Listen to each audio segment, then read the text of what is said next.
Emma Rodriguez had always believed in routines. Every Saturday morning, without fail, she would bundle up her 3-year-old daughter Lily, pack the diaper bag with snacks and juice boxes, and head downtown to the Portland Farmers Market. It was their special time together, a tradition that had started when Lily was just 6 months old, strapped to Emma's chest in a baby carrier, wide-eyed and curious about the colorful world around her. This particular Saturday in late October felt different somehow, though Emma couldn't quite put her finger on why. The morning air carried that distinctive Pacific Northwest crispness, cool enough to see your breath, but warm enough that the sun felt like a gentle embrace. Maple leaves in brilliant shades of amber and crimson tumbled across the cobblestone streets of downtown Portland, creating a natural confetti that Lily squealed at with unbridled joy. "Mommy, look! The leaves are dancing!" Lily exclaimed from her stroller, her tiny hands reaching out to catch the falling foliage. Her dark curls, so much like Emma's own, bounced with each excited movement. She wore her favorite purple jacket, the one with the sparkly butterfly on the back, and her light-up sneakers that she insisted on wearing everywhere, even to bed sometimes.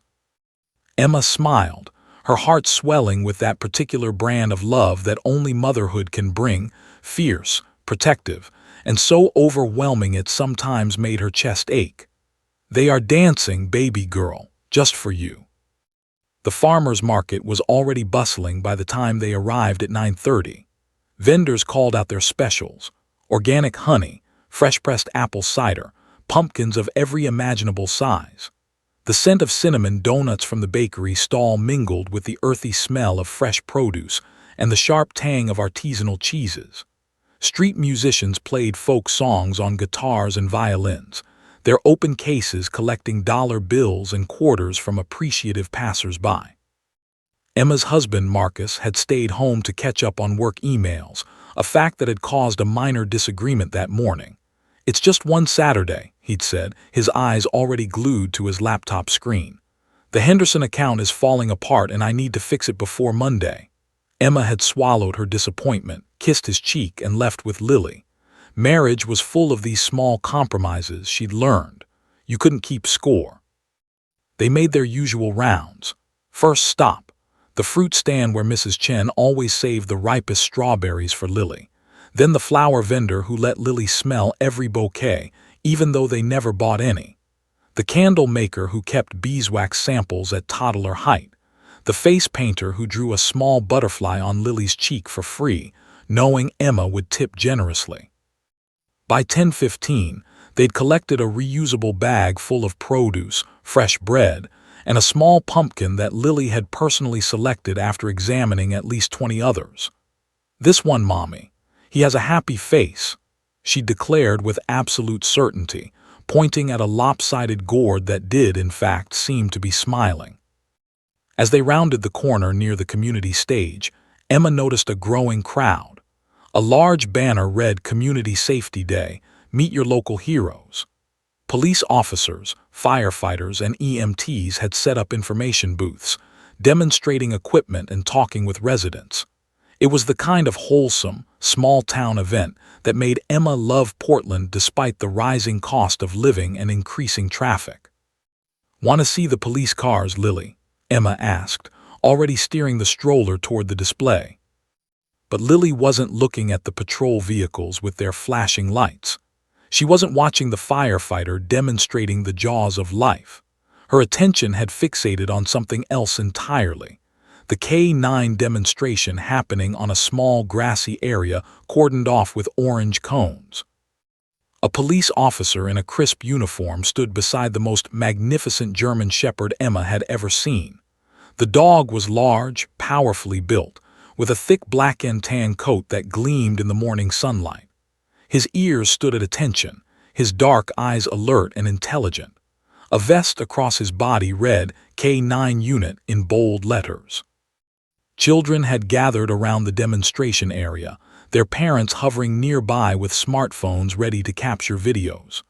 The officer was explaining something about search and rescue training, his voice carrying across the crowd with practiced authority.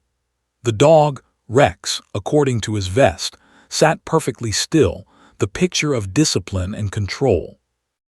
"Look, baby, a police doggy," Emma said cheerfully, pushing the stroller closer. She expected Lily to clap her hands, to ask to pet the dog like she usually did whenever they encountered animals. Lily loved dogs. Their neighbor's golden retriever sent her into fits of giggles every time they met on the sidewalk. But Lily didn't giggle. Instead, her entire body went rigid. Her spine straightened as if someone had run an electric current through her small frame. The color drained from her cherubic face so quickly that Emma's first thought was that her daughter might be sick. Was she choking, having some kind of seizure? "Lily, baby, what's wrong?" Emma knelt beside the stroller, her hand instinctively reaching for her daughter's forehead to check for fever. But Lily wasn't sick. Her eyes, those wide, innocent brown eyes that usually sparkled with mischief, had locked onto the German Shepherd with an intensity Emma had never witnessed before. Not when Lily wanted a toy, not when she was scared of thunder, not ever. Lily's tiny right hand emerged from under her blanket, one finger extended, trembling visibly. She pointed directly at Rex, her arm shaking so hard that Emma grabbed it, frightened. "That doggy," Lily whispered, her voice so different from her usual sing-song chatter that it made Emma's skin prickle. "That doggy." The marketplace noise seemed to fade into background static. Emma became aware of her own heartbeat, thundering in her ears. Parents around them had stopped filming. The officer had paused mid-sentence. Even Rex, the trained police dog, had turned his head toward the stroller, his ears perking forward with sudden interest. Emma's mouth went dry. Every maternal instinct she possessed screamed that something monumental was about to happen, something that would crack their carefully constructed world wide open. Lily's next words came out crystal clear, cutting through the autumn morning air like a blade through silk, freezing everyone within earshot. "That doggy saved me." Time stopped. The dancing leaves hung suspended in the air. The street musician's notes hung unfinished. And Emma Rodriguez's perfect Saturday morning shattered into 1,000 pieces, each one reflecting a truth she didn't know existed. The silence that followed Lily's words was absolute. Emma felt as though she'd been plunged underwater, everything muffled and distorted. Around them, the farmers' market continued its rhythm. Vendors still called out prices. Somewhere a child laughed. But in their small circle near the K9 demonstration, the world had stopped breathing. What did you say, sweetie?" Emma's voice came out strangled, barely above a whisper. Her hands gripped the stroller handle so tightly her knuckles had turned white. Lily didn't look at her mother. Her eyes remained fixed on the German Shepherd with an unsettling intensity that didn't belong on a 3-year-old's face.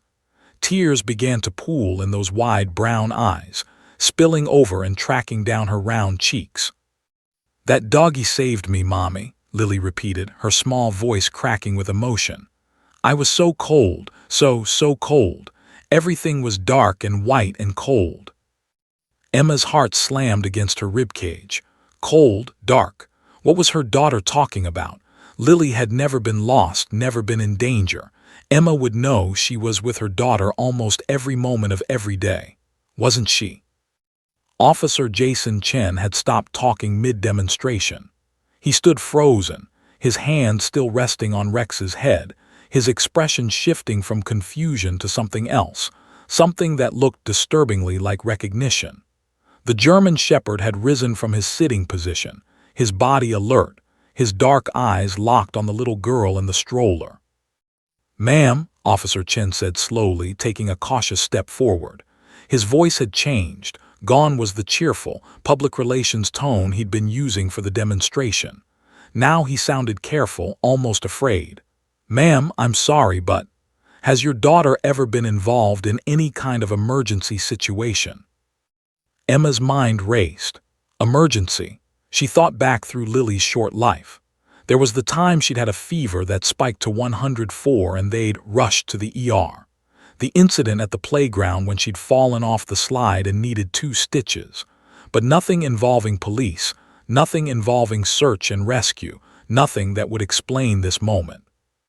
Except, the memory hit her like a physical blow. The accident. Oh God, the accident.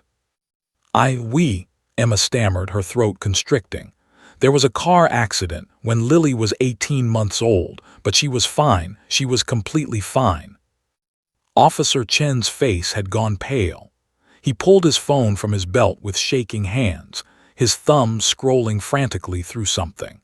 The crowd that had gathered for the K9 demonstration began to murmur, sensing that whatever was unfolding was far more significant than any planned presentation. Lily continued speaking, her words tumbling out between small sobs. The doggy found me in the snow, Mommy. I was sleeping but not sleeping. I couldn't move. I was under the white stuff. Her tiny hands made digging motions. He digged and digged with his paws.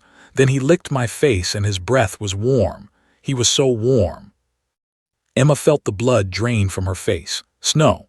They had been in an accident in the snow, a winter storm on Mount Hood driving back from a cabin rental. The car had hit black ice and gone off the road. She remembered the spinning, the terrible crunch of metal, and then nothing. She'd woken up in the hospital with a concussion and 3 broken ribs. Marcus had a fractured collar wrist and facial lacerations. But Lily. The doctors had told them Lily was miraculously uninjured. Just cold, they'd said.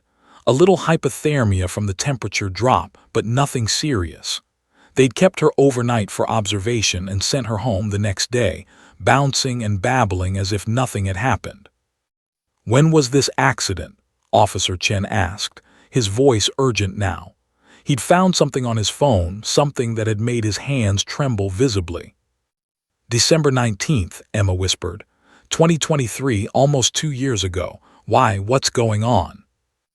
Rex had begun to move. Despite years of training, despite his reputation as one of Portland's most disciplined K9 officers, the German Shepherd was walking toward Lily's stroller without a command. Officer Chen noticed but didn't stop him.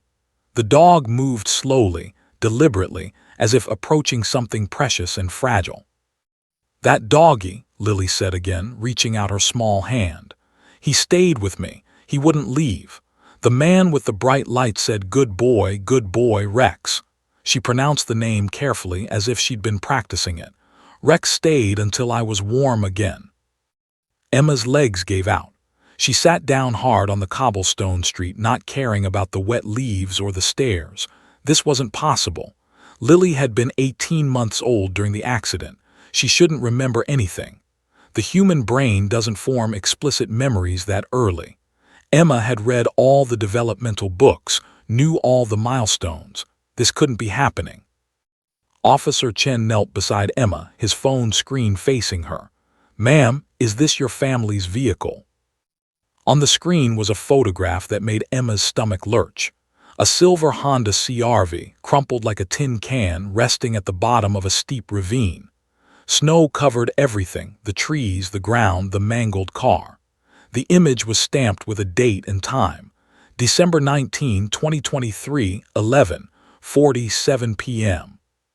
Yes, Emma choked out. That was our car. Chen scrolled to the next photo. This one showed the same scene, but now there were emergency vehicles with flashing lights, their red and blue beams cutting through the darkness. Rescue workers in bright yellow gear. And in the center of the image, partially obscured by falling snow, was a German Shepherd, his dark form contrasting against the white landscape. That's Rex, Officer Chen said, his voice thick with emotion. We responded to the call. Multiple vehicle accident, icy conditions, family trapped in a ravine. He looked at Lily, then back at Emma. But ma'am, there's something about that night. Something the hospital might not have told you because they thought it would be too traumatic. What? Emma demanded, though part of her didn't want to know. What are you talking about? They told us Lily was in her car seat the whole time, that she was protected. Officer Chen's next words felt like they were coming from very far away. No, ma'am. She wasn't in the car when we arrived. Your daughter was ejected from the vehicle on impact. We found her 15 feet away from the crash site, buried under 8 inches of snow. The farmer's market spun around Emma. Ejected? Buried? No, that wasn't what happened. That wasn't the story they'd been told. Rex had reached the stroller now. He gently placed his large head on the edge near Lily's hand. The little girl's tears stopped. She smiled, that radiant, pure smile of recognition, and wrapped her tiny fingers in the dog's thick fur. "Good doggy," she whispered. "You found me when I was lost. You kept me warm when everything was cold. I remember you, Rex, I remember." And as Emma watched her daughter embrace the German shepherd, as Officer Chen's revelation hung in the air like the suspended autumn leaves, as a crowd of strangers bore witness to an impossible reunion, she realized that everything she thought she knew about that terrible night, about what her daughter had endured, about the miracle of her survival, had been a carefully constructed lie. The truth was standing right in front of her, covered in fur and loyalty, with eyes that had seen her baby girl at death's door and refused to let her go. Emma couldn't move. She sat on the cold cobblestones, her entire body numb, as if she'd been the one buried in the snow all those months ago. Around her, the crowd had grown larger. People had stopped shopping, stopped eating their pastries and sipping their coffees. They stood in a loose circle, phones down, sensing they were witnessing something extraordinary. "Ejected?" Emma finally managed to whisper. No, that's not. They told us she was in her car seat. They said she was cold because the heater stopped working after the crash." Officer Chen's jaw tightened. He exchanged a glance with another officer who had joined them, a woman with kind eyes and graying hair pulled back in a tight bun. The female officer nodded slightly, some unspoken communication passing between them. "Mrs. Rodriguez," Chen began, then paused, seeming to struggle with where to start. He ran a hand through his short black hair, his eyes distant, as if seeing that snowy night all over again. "The call came in at 11:34 p.m. Single vehicle accident, icy conditions on Highway 26 near mile marker 47. Heavy snowfall, temperature dropping fast. It was one of the worst storms we'd seen that winter." Marcus, Emma needed Marcus. With shaking hands, she pulled out her phone and sent a single text. "Farmer's Market, come now, emergency." She didn't wait for a response before turning her full attention back to the officer. Chen continued, his voice steady but heavy with emotion. "When we arrived on scene, we could barely see the vehicle. It had gone through the guardrail and down a 40-foot embankment. The CRV had hit at least 3 trees on the way down before coming to rest on its side." He paused, his Adam's apple bobbing as he swallowed hard. "You and your husband were unconscious in the front seats. The airbags had deployed, which probably saved your lives." "And Lily," Emma's voice cracked on her daughter's name. "The car seat was empty." Chen's words hung in the air like ice crystals. "At first, we thought maybe she'd been left at home, that you were traveling without her. But then I saw the car seat straps. They were torn clean through. The impact had been so violent that the force ripped her right out of the safety restraints." Emma's hand flew to her mouth, bile rising in her throat. The doctors had never mentioned this. No one had ever said her baby had been thrown from the vehicle like a rag doll into the freezing darkness.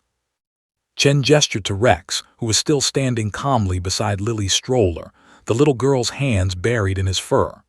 "I brought Rex down the embankment with me while other officers worked to extract you and your husband. Standard procedure. We use K9s to search the perimeter in case anyone was thrown clear. But the snow was coming down so hard, visibility was maybe 10 feet. I honestly didn't think we'd find anything." He paused, his eyes glistening. But Rex knew. The moment we got to the bottom of that ravine, he started acting different, agitated, whining. He pulled so hard on his lead I almost lost my footing, and then he just took off. Lily had gone quiet, listening to the story with an eerie stillness. Her small hand stroked Rex's head in a rhythmic motion, as if comforting him or herself. I followed him maybe 20 yards from the vehicle. He stopped at what looked like just another snowdrift and started digging, frantically. I've worked with Rex for 6 years and I'd never seen him like that. His paws were moving so fast, throwing snow everywhere. I got down and started helping him dig, thinking maybe there was a bag, some luggage thrown from the car. Chen's voice broke. He had to stop and compose himself before continuing. And then I saw pink, a tiny pink sleeve. My blood went cold. I started digging faster, calling for backup on my radio. And there she was, your daughter, buried under 8 inches of snow, curled in a fetal position. Emma couldn't breathe. The world had narrowed to Chen's voice, to the impossible words coming from his mouth. She wasn't moving. Her lips were blue. I checked for a pulse and couldn't find one. Chen looked directly at Emma now, tears streaming down his face unashamedly. Mrs. Rodriguez, your daughter was clinically dead when we found her. No heartbeat, no breathing. I started CPR immediately while Rex, his voice caught. Rex laid down right next to her and started licking her face, her hands, trying to warm her with his body. The female officer had moved closer, placing a supportive hand on Chen's shoulder. He took a shuddering breath and continued. I worked on her for what felt like forever but was probably only 90 seconds, and then I felt it, the faintest flutter of a pulse. Then another. Rex was still there, his body pressed against hers, his breath warming her skin. She gasped, this tiny, weak sound, and her eyes fluttered open for just a second. Emma was sobbing now, great heaving sobs that shook her entire frame. Strangers in the crowd were crying too, hands over their mouths, witnessing the unveiling of a miracle they never knew had happened. The paramedics got down to us maybe 3 minutes later. They took over warming protocols, got her wrapped in thermal blankets, started oxygen, but Rex wouldn't leave. He followed right alongside the stretcher as we carried her up that embankment through knee-deep snow. When they loaded her into the ambulance, he tried to jump in with her. I had to physically hold him back. Chen crouched down so he was eye level with Lily. For 3 days after that rescue, he wouldn't eat, wouldn't play, just laid by the door of the station waiting, like he needed to know she was okay. I'd never seen him bond with a victim like that. K-9s are trained to search and move on, but Rex, he shook his head in wonder, Rex had imprinted on her, like she was his to protect. Lily reached out and touched Chen's face with her small hand, a gesture of such tenderness it made the officer's composure finally crumble completely. Why? Emma demanded through her tears. Why didn't anyone tell us? Why did they lie? The female officer spoke for the first time, her voice gentle but firm. The hospital made a judgment call. You'd both suffered severe trauma, physical and psychological. Your daughter survived with minimal lasting effects, which was frankly miraculous given the hypothermia and cardiac arrest. The medical team thought giving you all the details would cause unnecessary psychological damage. They thought they were protecting you. Protecting us? Emma's voice rose, anger mixing with her grief. She died. My baby died and came back, and no one thought we had a right to know. You're right, Chen said quietly. You absolutely had that right, but sometimes the system fails people, even with good intentions. Marcus came running through the crowd, his face panicked. Emma, what happened? Is Lily? He stopped short, taking in the scene. His wife on the ground sobbing, their daughter calm in her stroller petting a police dog, officers with tears on their faces, and a crowd of strangers bearing witness to something profound. Marcus, Emma choked out, Lily remembers. She remembers dying. She remembers the dog who brought her back. And as Emma watched understanding dawn on her husband's face, as Lily whispered, "Good doggy," over and over like a prayer, as Rex stood guard over the little girl he'd saved from death itself, the final pieces of that terrible, miraculous night finally clicked into place. Their daughter hadn't just survived the unsurvivable. She'd remembered it. And recognition had brought her back to her guardian angel. Marcus Rodriguez had always prided himself on being rational. An accountant by trade, he lived in a world of numbers, logic, and provable facts. But as he dropped to his knees beside his wife on the cold Portland street, listening to Officer Chen's impossible words, every logical framework he'd ever built came crashing down. No, Marcus said, shaking his head violently. No, that's not what happened. They told us, the doctors told us, Lily was in her car seat when they found her. Cold, yes, but safe, protected. Officer Chen pulled up more photos on his phone, his hand steadier now, as if sharing the burden of this terrible truth had given him strength. Mr. Rodriguez, I need you to look at this. I need you to understand what your daughter survived. Marcus took the phone with trembling hands. The first image showed the crash site from above, probably taken by a rescue helicopter once the storm had cleared. The devastation was breathtaking. Their Honda CR-V looked like it had been through a compactor, metal twisted and glass shattered. Trees scarred where the vehicle had struck them on its terrible descent. And everywhere, white snow covering the scene like a burial shroud. Oh my God, Marcus breathed. I never saw pictures, I couldn't look. They said it was better not to remember. Chen swiped to the next photo. This one showed emergency workers clustered around something in the snow, their headlamps cutting through the darkness. Marcus squinted, then felt his heart stop. There, barely visible in the center of the image, was a tiny pink jacket, Lily's jacket, the one with the cartoon unicorn on the back that she'd insisted on wearing that day.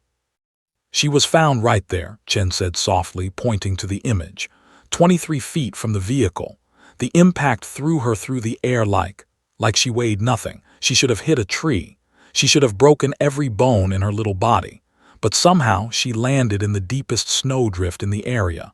The snow cushioned her fall and then it buried her. Marcus made a sound, half sob, half gasp. Emma reached for his hand and squeezed it so hard her nails dug into his palm. Neither of them could look away from the photos. But Lily was watching them both with those impossibly knowing eyes. "Daddy," she said, her voice cutting through their anguish like a bell. "I wasn't scared.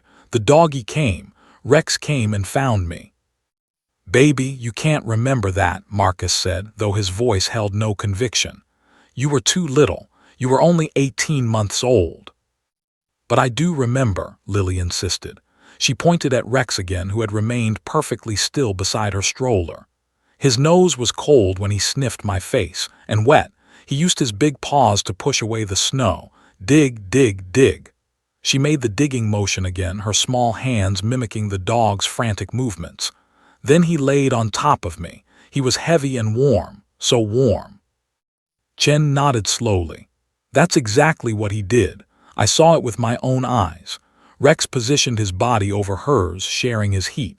In hypothermia cases, especially with children, maintaining core temperature is critical. Rex's instincts told him to keep her warm until help arrived."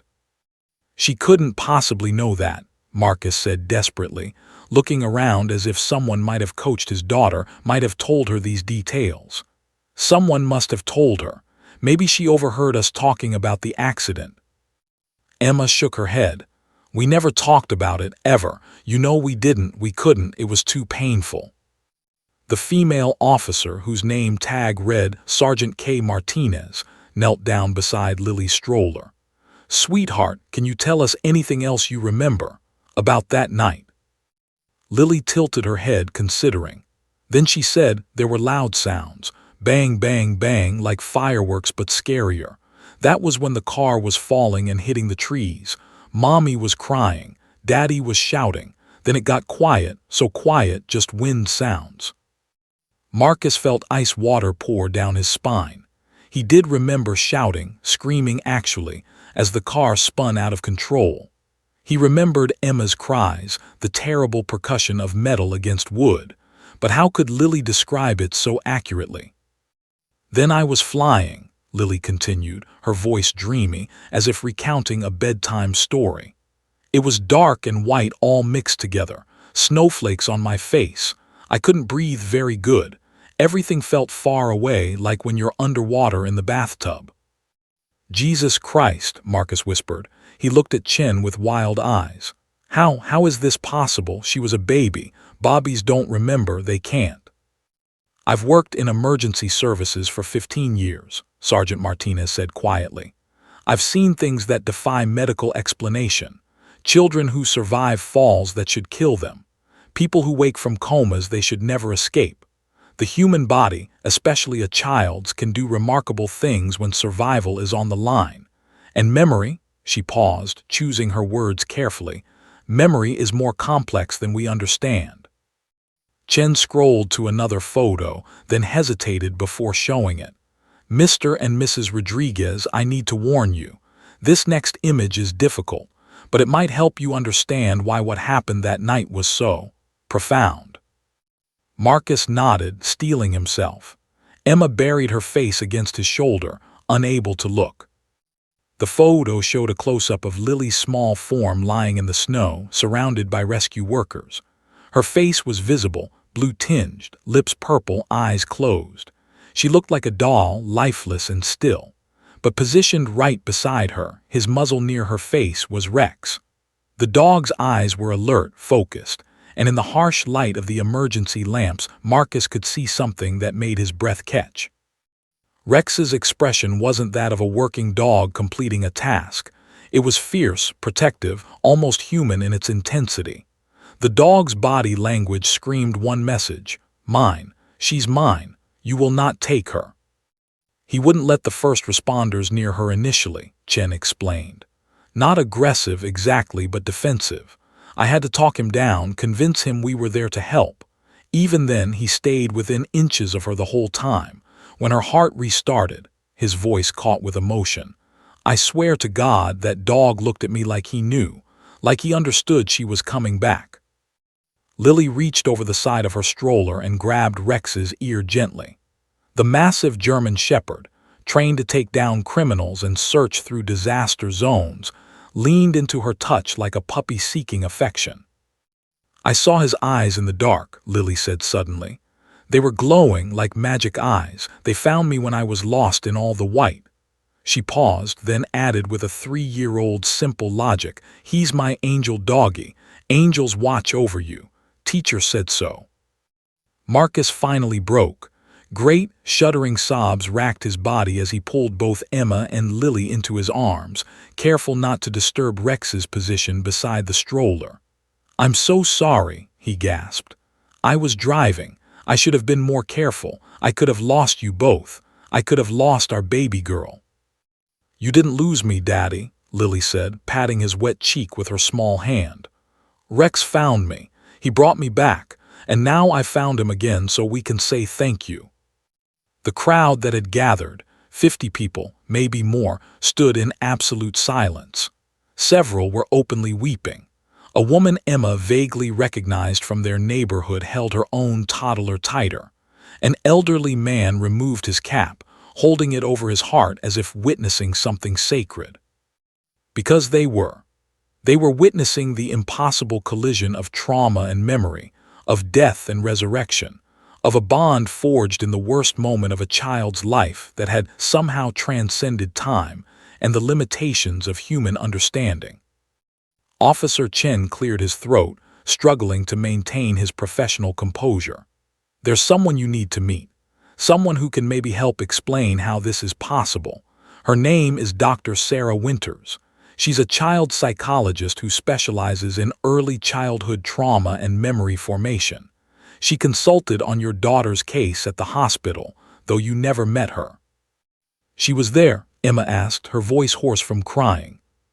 She was part of the team that evaluated Lily in the ICU. She recommended not telling you the full details of the rescue, thought it would cause more harm than good. But now, he looked at Lily, who was humming softly while stroking Rex's head, now I think Dr. Winters needs to see this. She needs to understand what your daughter has retained. Marcus nodded numbly. Whatever it takes, we need to understand what happened to our little girl, what's still happening. Because as they all stood there in the autumn sunshine, as Lily continued to commune with the dog who had dragged her back from death, it was clear that this wasn't just about recovering a lost memory. This was about something deeper, something that science might struggle to explain. This was about a soul-deep recognition between a child and her savior, a bond that not even the void of near-death could break. Dr. Sarah Winters arrived at the Portland Police Department's downtown precinct exactly 47 minutes after Officer Chen's call. Emma watched through the glass window of the small conference room as the psychologist strode down the hallway with the purposeful gait of someone accustomed to being summoned to crises. She was younger than Emma expected, maybe early 40s, with sharp, intelligent eyes behind wire-rimmed glasses and auburn hair pulled into a practical ponytail. Marcus sat beside Emma, still shell-shocked, holding Lily on his lap. The toddler had refused to leave Rex, so Officer Chen had bent protocol and brought the K-9 into the station. The German Shepherd now lay at Marcus's feet, his head resting on his paws but his eyes never leaving Lily. "Officer Chen," Dr. Winters said as she entered, her voice crisp and professional. Then she stopped dead in her tracks as her gaze landed on the Rodriguez family. The color drained from her face. "Oh my God, baby Rodriguez, the Mount Hood case." "You remember her," Emma said. It wasn't a question. Dr. Winters set down her briefcase with shaking hands. "Remember her, Mrs. Rodriguez. I've thought about your daughter nearly every day for the past 18 months. She was—" the psychologist paused, struggling for words. "She was the most remarkable case I've encountered in 20 years of practice." "Then why didn't you tell us the truth?" Marcus's voice was low, dangerous. Emma had only heard that tone a handful of times in their 12-year marriage. It meant he was holding back a rage that could destroy things. "Why did you let us believe a lie?" Dr. Winters pulled out a chair and sat down heavily, as if her legs couldn't support her anymore. "Because I was wrong. God help me, I made a call based on my professional judgment and I was wrong." She looked at Lily, who was watching her with those unnervingly perceptive eyes. "May I?" Dr. Winters asked, gesturing toward the child. Marcus nodded reluctantly. "Hello, sweetheart. My name is Dr. Sarah. Do you remember me?" Lily shook her head. "No, but I remember Rex." She pointed at the dog. "He saved me from the cold and the dark." Dr. Winters's eyes filled with tears. She pulled off her glasses and wiped them with trembling fingers. "When they brought you into the PICU that night, you were hypothermic, core temperature of 77 degrees Fahrenheit. Do you know what the normal body temperature is, Mr. and Mrs. Rodriguez?" 98.6, Emma whispered. "Yes, your daughter's body had cooled to 21 degrees below normal. At that temperature, cellular function begins to shut down. The heart struggles to beat. The brain slows. Children have died from far less severe hypothermia." Dr. Winters leaned forward. "But what made your daughter's case extraordinary wasn't just the hypothermia, it was the cardiac arrest." Marcus's grip on Lily tightened unconsciously. "How long?" The paramedics estimated between 2 and 3 minutes without a pulse.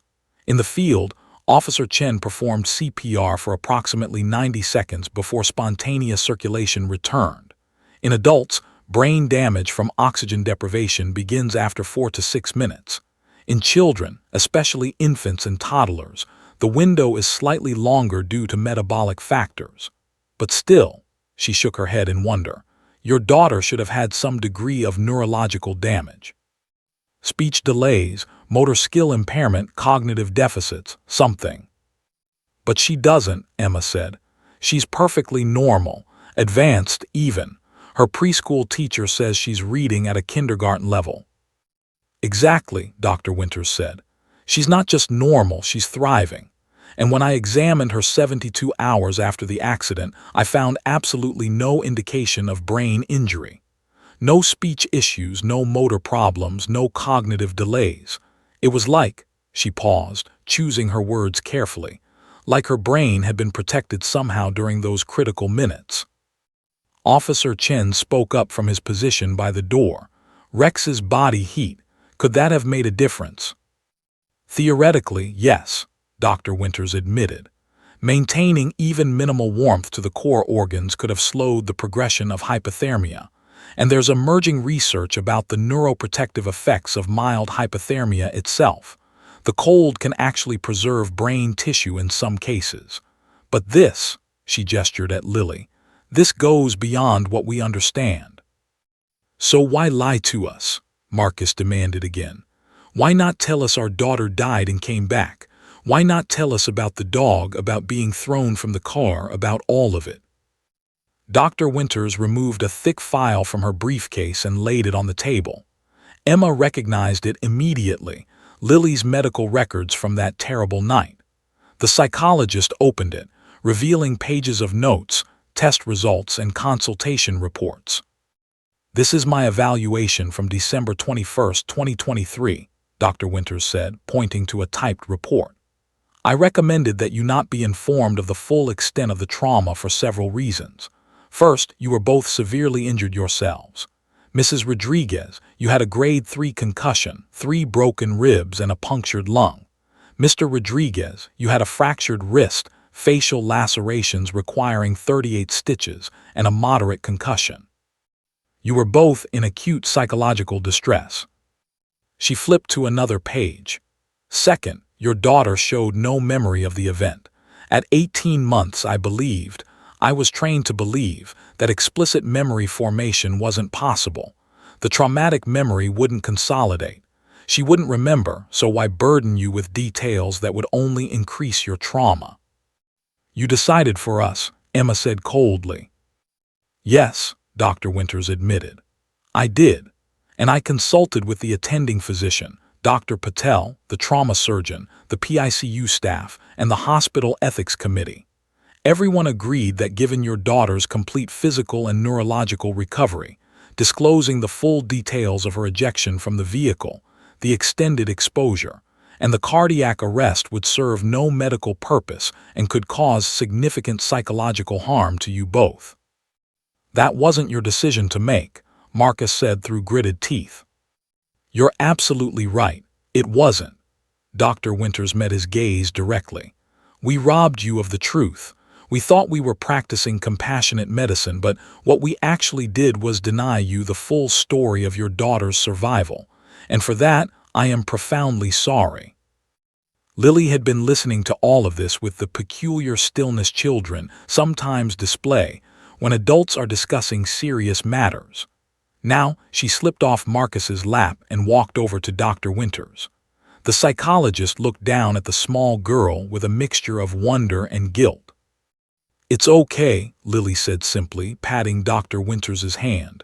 You were trying to help, but I did remember. I remembered in my heart.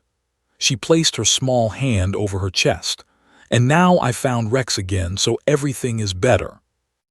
Dr. Winters broke down completely. She pulled Lily into a gentle hug, her shoulders shaking with sobs. I'm so sorry, sweetheart. I'm so sorry we didn't trust your parents with the truth. Officer Chen cleared his throat. Doctor, you said explicit memory formation wasn't possible at 18 months, but clearly Lily has retained something. How is that possible? Dr. Winters released Lily and wiped her eyes, trying to regain her professional composure. I don't know.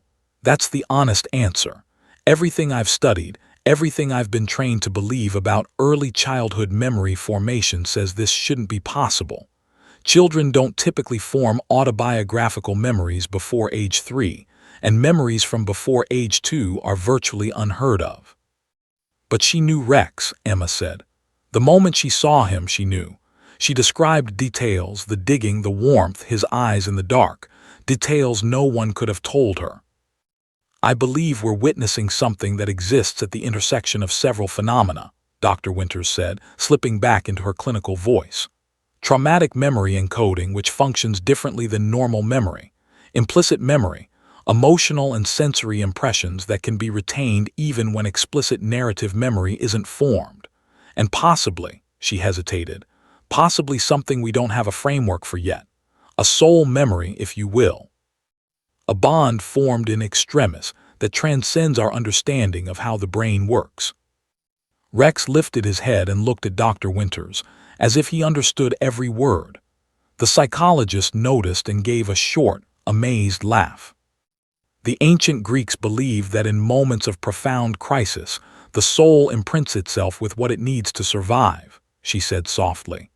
Modern neuroscience has dismissed such notions as superstition, but looking at your daughter, looking at this dog, Witnessing this reunion, she shook her head. I'm not so sure anymore. Emma reached across the table and took Dr. Winters's hand. We need you to help us understand this.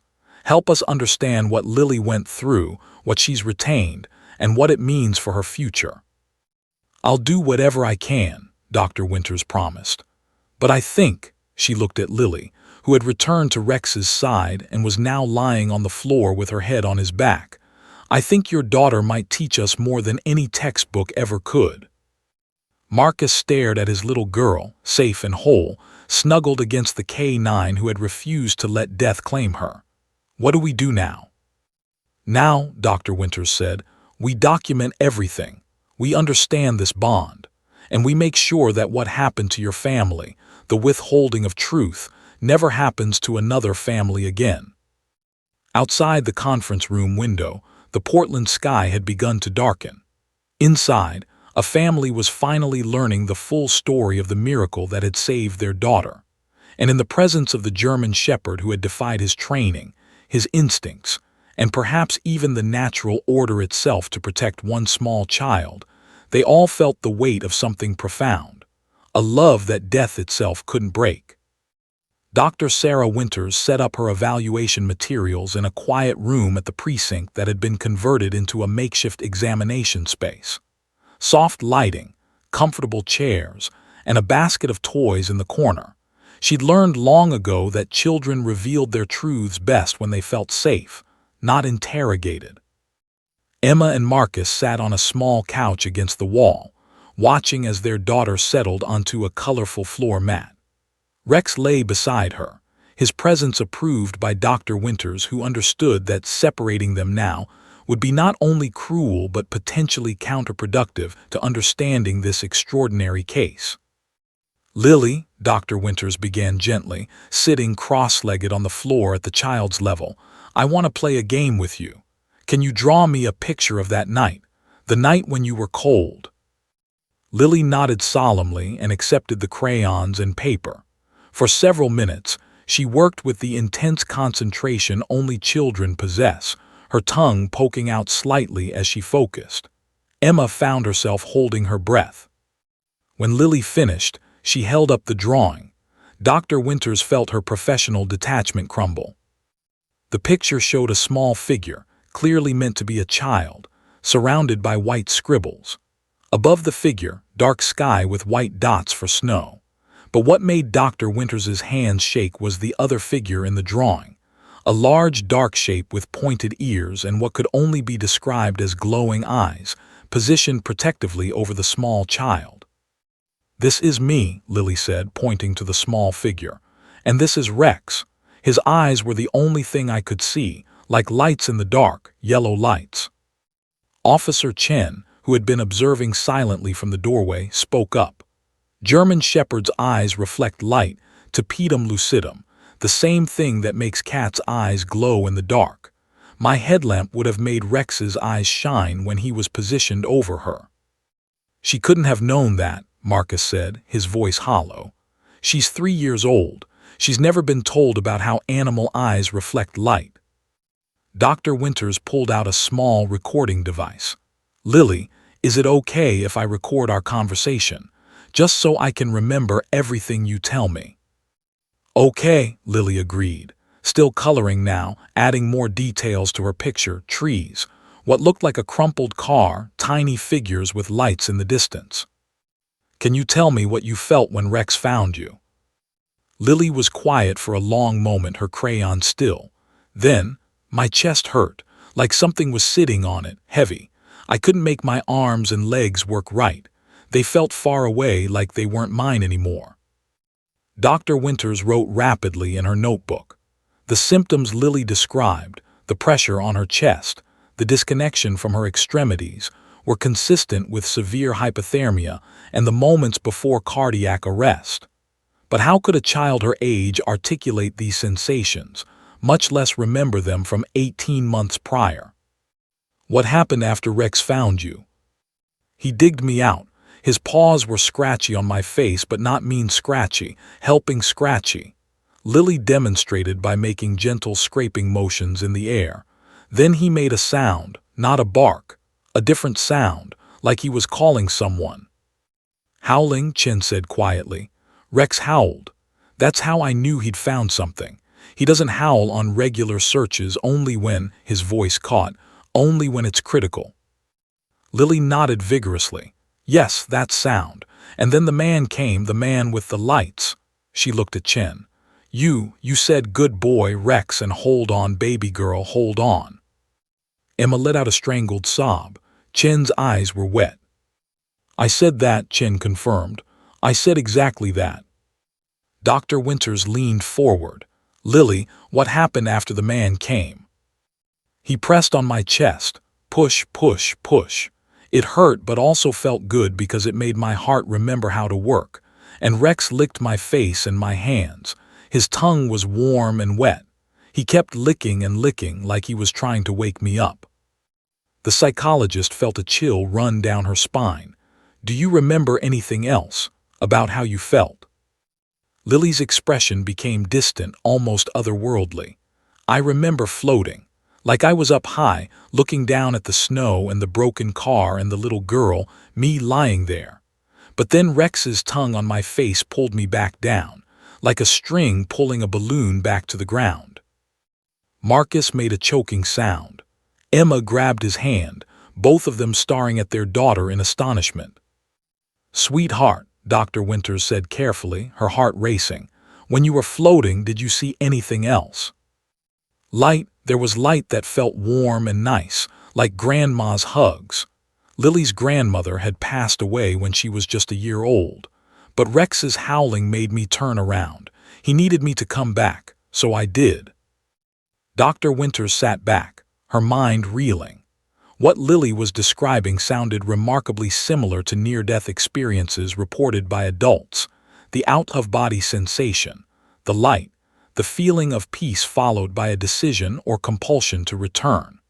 But children Lily's age weren't supposed to have the cognitive framework to construct such narratives, let alone remember them from pre-verbal infancy. This is impossible, Dr. Winters whispered, more to herself than anyone else. But it happened, Emma said firmly. You can't explain it, but you can't deny it either.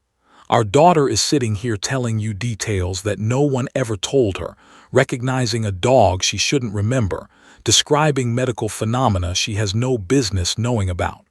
Science doesn't have all the answers, Doctor. Dr. Winters nodded slowly. You're right. Science is built on observation and evidence, and the evidence sitting in front of me is undeniable. She looked at Lily, who had abandoned her drawing and was now braiding strands of Rex's fur between her tiny fingers. The dog remained perfectly still, patient, as if understanding his role was to simply be present. In my 20 years of practice, I've worked with hundreds of traumatized children, Dr. Winters said. I've seen how trauma can fragment memory, distort it, even create false memories. But what I'm witnessing here isn't trauma-induced confabulation. Your daughter isn't confused or distressed by these memories. She's matter-of-fact about them, as if they're simply part of her story. So what does this mean for her? Marcus asked. Long-term, is she going to be okay? Dr. Winters watched Lily whisper something into Rex's ear, watched the dog's tail give a small wag in response. Mr. Rodriguez, your daughter died and came back. She survived something that should have killed her or left her profoundly disabled. And instead of being traumatized by the memory, she's found her way back to her rescuer and appears to take comfort in that connection. She smiled softly. I think Lily is going to be more than okay. I think she's going to be extraordinary.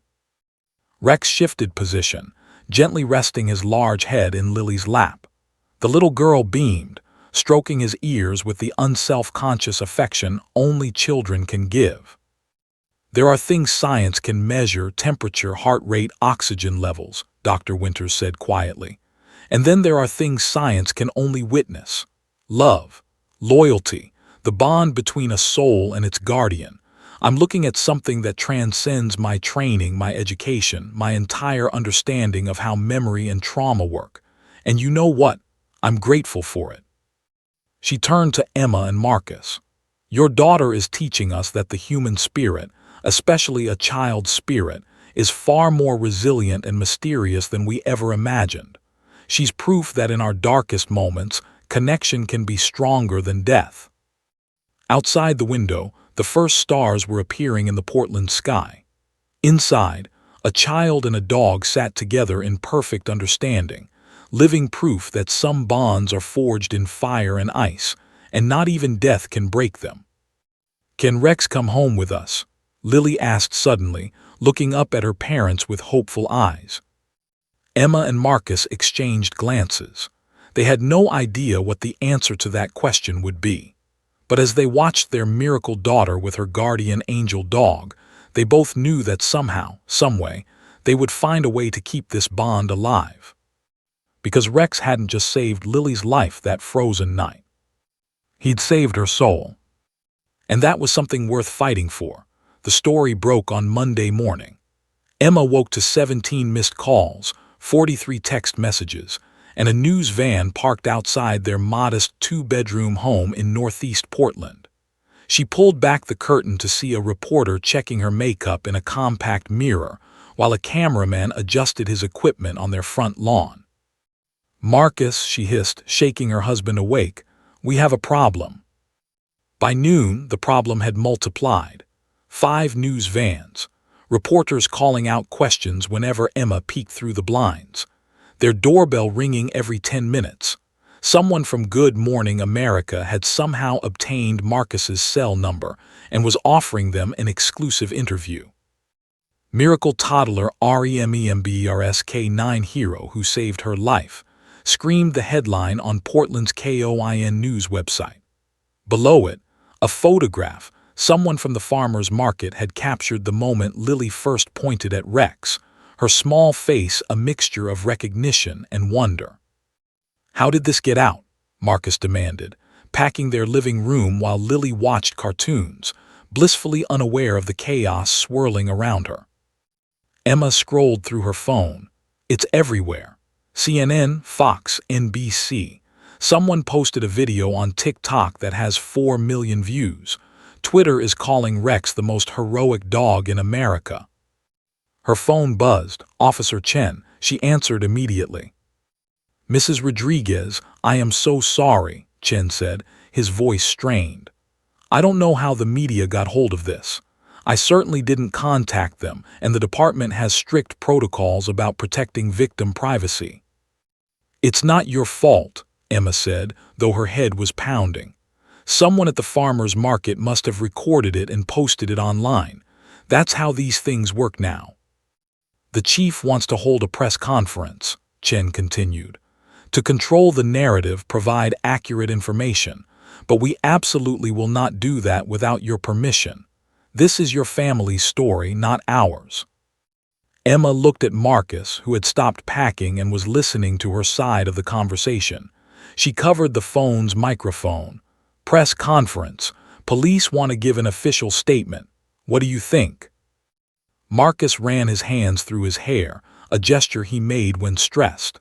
"I think we have 2 choices. We can hide in here and let everyone else tell our story wrong, or we can tell it ourselves. Control what people know." Emma nodded and uncovered the phone. "Okay, we'll do the press conference, but on one condition." "Name it," Chen said. "Rex has to be there, and we want the focus to be on K9 units, on search and rescue, on the first responders who risk everything. Not on us. Not on making Lily some kind of spectacle." "Agreed," Chen said immediately. "I'll set it up for Wednesday afternoon at the downtown precinct. That gives us time to prepare." The next 48 hours were surreal. Dr. Sarah Winters came to their home to help them process what was happening and to prepare Lily for the attention. The psychologist was adamant that they shield their daughter from becoming overwhelmed. "The media will want to interview Lily, get her to recount the story on camera," Dr. Winters warned. "Don't let them. She's 3 years old. This isn't about entertainment or ratings. If you do the press conference, you control the message. You tell the story. Lily stays out of the spotlight." Emma agreed wholeheartedly. She'd already received offers from talk shows, documentary producers, even a children's book publisher wanting to tell Lily and Rex's story. The commodification of their trauma made her sick. But something else was happening too, something beautiful amid the chaos. Letters began arriving. Emails flooded her inbox. People from across the country sharing their own stories of K-9 rescues, of first responders who had saved their lives, of miracles they'd witnessed. A woman from Ohio wrote, "My son was found by a search and rescue dog after wandering away from our campsite. He was 4 years old and lost for 8 hours in the wilderness. The dog, a bloodhound named Duke, tracked him 2 miles through dense forest. I never got to properly thank that dog or his handler. Seeing your story reminded me that I need to find them and tell them what they meant to our family." A firefighter from Texas, "I've worked search and rescue for 15 years. We rarely hear about what happens to the people we save after we leave the scene. Seeing Lily's recognition of Rex, seeing that bond, that's why we do this job. Thank you for sharing your story." An elderly man from Florida, "My granddaughter died in a car accident 3 years ago. She was only 2. Reading about Lily's survival gives me hope that somehow, somewhere, my little angel knew she was loved before she left us. Thank you for that gift." Emma read each letter through tears, began to understand that their story had touched something universal. The desperate human need to believe that in our darkest moments, we are not alone. On Tuesday afternoon, Officer Chen arrived with Rex for a preparation visit. The moment Lily saw the German Shepherd, she shrieked with joy and ran to him. Rex's tail wagged furiously as she wrapped her small arms around his neck. "I told him about the press conference," Chen said, watching them. "I think he understands he's about to become famous." Marcus, who had been quiet and withdrawn since the accident revelation, approached Chen slowly. "Can I ask you something?" "Of course." "That night," Marcus's voice cracked. "I was driving. I was tired, should have pulled over earlier. The accident was my fault. Do you blame me?" Chen's expression softened. He placed a hand on Marcus's shoulder. "Mr. Rodriguez, I've responded to hundreds of accidents. I've seen people die because of drunk driving, reckless driving, criminal negligence. What happened to your family was a winter storm and black ice. It was weather and bad luck. It was not your fault. But if I'd been more careful, if you'd left 5 minutes earlier or later, you might have missed that patch of ice. If the temperature had been 1 degree warmer, it might have been rain instead of ice. If. Chen shook his head. "You can torture yourself with ifs for the rest of your life, or you can accept that sometimes terrible things happen to good people through no fault of their own. Your job isn't to carry guilt. Your job is to love your wife and daughter and be grateful you're all still here." Marcus broke down then, 18 months of suppressed guilt and trauma pouring out of him. Chen didn't shy away from the emotion. He pulled Marcus into a fierce hug and let him cry. Emma watched from across the room, her own tears flowing freely. Lily looked up from where she was playing with Rex, sensed the emotional weight in the room, and toddled over to her father. "Don't be sad, Daddy," she said, climbing into his lap. "Rex saved us, all of us. We're okay now." And somehow, with those simple words, something shifted in Marcus. The burden he'd been carrying began to lift. His daughter, his miracle daughter, was right. They were okay. They were more than okay. Wednesday's press conference drew over 100 media outlets. Emma wore her best dress. Marcus had gotten a haircut, and Lily stayed home with Emma's sister, protected from the cameras and questions. But Rex was there, sitting at attention beside Officer Chen at the podium, looking every inch the hero he was. Emma told their story, the parts she wanted shared. The accident, the rescue, the impossible recognition at the farmer's market. She spoke about the hospital's decision to withhold information, not to shame them but to advocate for transparency in medical care. "Families deserve the truth," she said, her voice strong despite her nerves. "Even when that truth is painful, especially when it's painful." Marcus spoke about first responders, about the men and women who run toward danger while others run away. His voice shook but held steady. Officer Chen and Rex didn't just save our daughter's life, he said. They gave us our future back. Every birthday party, every Christmas morning, every time Lily laughs, that's because of them. That's because a K-9 officer refused to give up searching in a blizzard, and a dog refused to leave a dying child's side. Officer Chen spoke last, his hand resting on Rex's head. K-9 units across this country perform thousands of searches every year. Most don't end in reunions like this, but every single search matters. Every missing person, every piece of evidence, every life we touch, it matters. Rex is a good dog, but he's also a symbol of the bond between working animals and their handlers, the trust between first responders and the communities we serve. When the press conference ended, something extraordinary happened.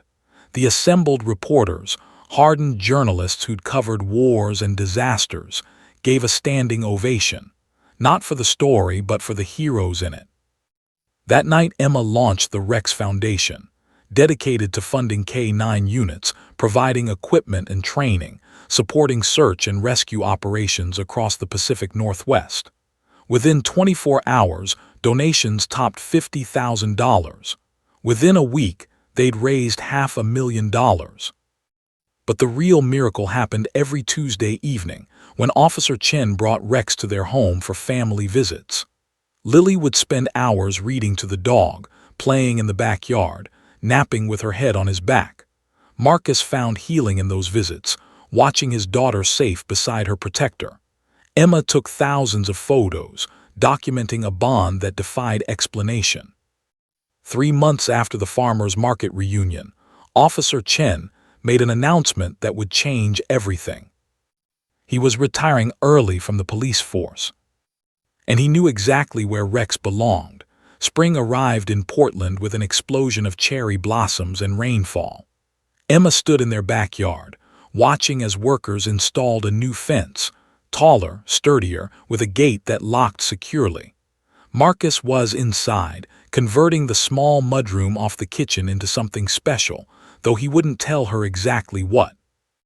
It had been 6 months since the farmers' market reunion. 6 months since their world had cracked open and revealed truths they never knew existed. 6 months of Tuesday evening visits that had become the centerpiece of their week, the moments they all looked forward to with desperate anticipation. Lily, now 3.5, had grown even more attached to Rex. She drew pictures of him constantly. Her bedtime prayers always included, "Please keep Rex safe." She'd started telling people matter-of-factly that she had an angel doggy who saved me from heaven. The Rex Foundation had grown beyond Emma's wildest dreams. They'd raised over $800,000, funded equipment for 12 K-9 units across Oregon and Washington, and sponsored training programs for search and rescue teams. Emma had quit her part-time job at the library to run the foundation full-time. It gave her purpose, transformed their trauma into something meaningful. But there was an emptiness that grew with each Tuesday night when Officer Chen loaded Rex into his vehicle and drove away. Lily would stand at the window, her small handprint pressed against the glass, watching until the taillights disappeared. Then she'd turn to Emma with tears streaming down her face and ask the same question: when can Rex stay forever? Marcus had asked Chen that same question privately, months ago. The answer had been complicated. Rex was still an active duty K-9, valuable to the department with years of service left. Adoption wasn't possible while he was working. They'd accepted that answer, tried to be grateful for the time they had. Then 3 weeks ago, Chen had called. "Can you meet me tomorrow? I have something important to discuss." Now, on this drizzly April afternoon, Chen's car pulled into their driveway. But this time, he wasn't in uniform. He wore jeans and a flannel shirt, looking younger somehow, more vulnerable. And Rex was with him as always. Emma called for Marcus and Lily. Her daughter came running, squealing, "Rex, Rex," before launching herself at the German Shepherd. The dog caught her gently, as he always did, his tail wagging with pure joy. "Come inside," Emma said, her heart pounding. She could tell something was different. Chen's eyes were red-rimmed, and he held a folder thick with papers. They settled in the living room. Lily immediately positioned herself on the floor beside Rex, whispering secrets into his ear while the adults talked. "I've been with the Portland Police Department for 18 years, Chen began, his voice rough with emotion. K-9 unit for the last 8, it's been my whole life, my identity. I love the work, love serving the community." He paused, stroking Rex's head. "But 3 months ago I started having panic attacks on calls, flashbacks to that night on Mount Hood. I'd see Lily's face, blue, lifeless, and I'd freeze up." Emma reached across and squeezed his hand. "My therapist says it's delayed PTSD. That seeing Lily alive, thriving, triggered something in my brain that I'd suppressed for 18 months. The what-if started consuming me. What if I'd been 5 minutes slower? What if Rex hadn't found her? What if the CPR hadn't worked?" His voice cracked. "I started imagining all the ways I could have failed, all the ways your daughter could have died." Marcus leaned forward. "But you didn't fail, you saved her." "I know that logically, but trauma doesn't respond to logic." Chen wiped his eyes. "I've been working with the department's psychologist, and we've determined that I need to step away from active duty, for my mental health, for my safety and the safety of my partner." Emma felt her stomach drop. "You're retiring." "Early retirement, yes. I'm 41 years old and my career in law enforcement is over." He said it with finality, but also with acceptance. "But the thing about K-9 officers is that when we retire, our dogs retire with us. Department policy gives handlers first right of adoption." Lily's head popped up. She'd been listening, understanding more than they realized. Chen opened the folder, revealing official-looking documents. "I've thought about this every single day since the farmer's market, about what's best for Rex, what's best for me, what's best for your family. And the truth is," his voice broke completely, "Rex hasn't been my dog for a long time. He's been hers." He pointed at Lily, who was now sitting perfectly still, her eyes wide. "Every time I try to take him home on Tuesday nights, he resists. He looks back at your house like he's leaving part of himself behind. He whines in the car. He's restless at home. But the moment we pull into your driveway the next week, he transforms. He's complete again." Emma's hands were shaking. She knew what was coming but couldn't dare hope. "I've trained dogs for years," Chen continued. "I understand bonding, loyalty, pack dynamics, but what Rex has with Lily transcends all of that. He imprinted on her that night in a way I've never seen before. She's not just a person he rescued. She's his person, the one he was meant to protect." Chen slid the papers across the coffee table. "These are adoption papers. Rex is 7 years old. He's got good years left, but he's done with police work. He deserves a retirement with someone he loves." He looked directly at Lily. "And I think he's already chosen his family." "Are you sure?" Marcus asked, his voice strangled. "This is your partner, your best friend." "Which is exactly why I'm sure," Chen said firmly. "Rex gave me 8 incredible years. He saved lives, found missing people, helped me become a better officer and a better man. But his greatest rescue deserves his greatest love, and that's Lily." Lily was standing now, trembling. "Rex can stay forever." Chen nodded, tears flowing freely. "If your parents sign these papers, he's yours, forever." Emma and Marcus didn't need to discuss it. Marcus grabbed a pen, and together they signed their names on every line, making it official, making it real. The moment the pen left the final signature, Lily threw herself at Rex, sobbing into his fur. "You're mine now. You're really, really mine. I'll love you forever and ever and ever." Rex licked her face, his tail wagging so hard his entire body shook. And in that moment, watching a little girl reunite permanently with her guardian angel, everyone in the room understood they were witnessing something sacred. Chen stayed for 2 hours, showing them Rex's care routine, his favorite toys, his feeding schedule. He tried to maintain composure but kept breaking down, especially when Marcus revealed what he'd been building. A custom dog bed in the mud room, orthopedic and heated, with Lily's drawings of Rex taped to the walls around it. "I built it for him," Marcus said quietly. "I was hopping. I didn't dare assume, but I was hopping."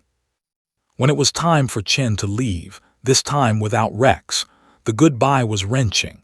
He knelt before the German shepherd, buried his face in that familiar fur, and whispered words only Rex could hear. The dog licked his face, understanding, accepting, forgiving. "Take care of her," Chen said, his voice breaking. "Take care of your girl." Then he stood, shook Marcus's hand, hugged Emma, and walked out the door. Emma watched through the window as he sat in his car for a full 5 minutes before starting the engine, his shoulders shaking with sobs. But inside the house, joy was erupting. Lily was showing Rex his new bed, his new bowls with his name painted on them, the basket of toys Emma had secretly been collecting. The dog followed her from room to room, never more than a foot away, his presence both protective and tender. That night, Lily insisted Rex sleep in her room. They didn't argue. Emma helped her daughter into her princess pajamas, tucked her into bed, and watched as Rex settled onto the plush dog bed positioned right next to Lily's toddler bed. "Mommy," Lily whispered in the darkness, "did Rex choose me, or did I choose him?" Emma knelt beside her daughter, smoothing the dark curls away from her face. "I think, baby girl, that you chose each other. In the darkest, coldest moment when everything seemed lost, you found each other. And that kind of bond, that kind of love, it doesn't ever break." "Not ever?" Lily asked. "Not ever," Emma confirmed. She kissed Lily's forehead, then Rex's, and tiptoed from the room. In the hallway, Marcus was waiting. He pulled her into his arms and they stood there, holding each other, marveling at the beautiful, impossible journey that had brought them to this moment. Downstairs on the mantel sat a framed photograph from the farmer's market, Lily pointing, Rex watching, their connection visible even in that frozen moment. Beside it, Emma had placed a small plaque with an inscription. "Some bonds are forged in fire and ice. Some heroes have 4 legs and cold noses. Some miracles don't ask permission. They simply arrive when needed most. This is the story of all 3. And in the bedroom upstairs, as rain pattered gently against the windows, a little girl and her guardian angel dog slept peacefully, finally together, finally home, living proof that even in our darkest moments, love will always find a way to bring us back to the light. The end.